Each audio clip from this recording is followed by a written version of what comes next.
മകീര നക്ഷത്രക്കാർക്ക് ഈ ഒരാഴ്ച പ്രധാനപ്പെട്ട തീരുമാനങ്ങൾ എടുക്കേണ്ടി വരും.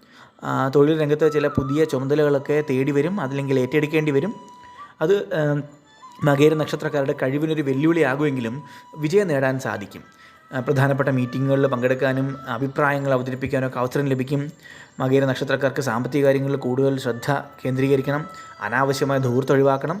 കടം കൊടുക്കുന്നതിലും വാങ്ങുന്നതിലൊക്കെ മകീര നക്ഷത്രക്കാരൊന്ന് ശ്രദ്ധിക്കണം. സാമ്പത്തിക കാര്യങ്ങൾ തീരുമാനമെടുക്കുമ്പോൾ വിദഗ്ധരുടെ ഉപദേശം തേടുന്നത് നല്ലതാണ്. മകീര നക്ഷത്രക്കാരുടെ കുടുംബത്തിൽ ചെറിയ അഭിപ്രായ വ്യത്യാസങ്ങൾ ഉണ്ടാകാൻ സാധ്യതയുണ്ടെങ്കിലും അത് വേഗത്തിൽ പരിഹരിക്കാനൊക്കെ സാധിക്കും. പരസ്പരം വിട്ടുവീഴ്ചകൾ ചെയ്യുന്നത് ബന്ധങ്ങൾ ശക്തിപ്പെടുത്താൻ സഹായിക്കും. ഒപ്പം ആരോഗ്യപരമായ കാര്യമായ പ്രശ്നങ്ങളൊന്നും തന്നെയും മകീര നക്ഷത്രക്കാർക്ക് ഈ ഒരാഴ്ച ഉണ്ടാകത്തില്ല. കൃത്യമായ വ്യായാമമൊക്കെ ചെയ്യുക, ഭക്ഷണമൊക്കെ ഒന്ന് ശ്രദ്ധിച്ച് കഴിക്കുക. മാനസിക പിരിമുറുക്കം കുറയ്ക്കാനായിട്ടുള്ള ഉപാധികൾ, ഇപ്പോൾ ധ്യാനമോ അല്ലെങ്കിൽ യോഗ, പാട്ട് കേൾക്കുക തുടങ്ങിയ കാര്യങ്ങൾ, വായന തുടങ്ങിയ കാര്യങ്ങളൊക്കെ ചെയ്യുന്നത് ഉചിതമാണ്. വിദ്യാർത്ഥികൾക്ക് പഠനത്തിൽ ചെറിയൊരു മന്ദഗതി ഉണ്ടാകാനുള്ള സാധ്യതയുണ്ട്.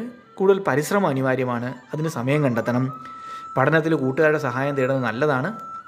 ഈ ആഴ്ച മകീര നക്ഷത്രക്കാർക്ക് യാത്രകൾക്ക് സാധ്യതയുണ്ട്. ദൂരെ യാത്രകളൊക്കെ കാണുന്നുണ്ട്. എന്നാൽ യാത്രകൾക്ക് മുമ്പ് മികച്ച തയ്യാറെടുപ്പുകൾ അനിവാര്യമാണ്. സോഷ്യൽ റിലേഷൻസ്, സാമൂഹിക ബന്ധങ്ങളൊക്കെ മെച്ചപ്പെടും. പുതിയ ആളുകളെ പരിചയപ്പെടാനും ഒപ്പം സാമൂഹിക ചുറ്റുപാട് വികസിപ്പിക്കാനും ഒക്കെ മകീര നക്ഷത്രക്കാർക്ക് സാധിക്കും. ഈ ഒരാഴ്ച മകീര നക്ഷത്രക്കാർക്ക് എല്ലാവിധ ആശംസകളും നേരുന്നു.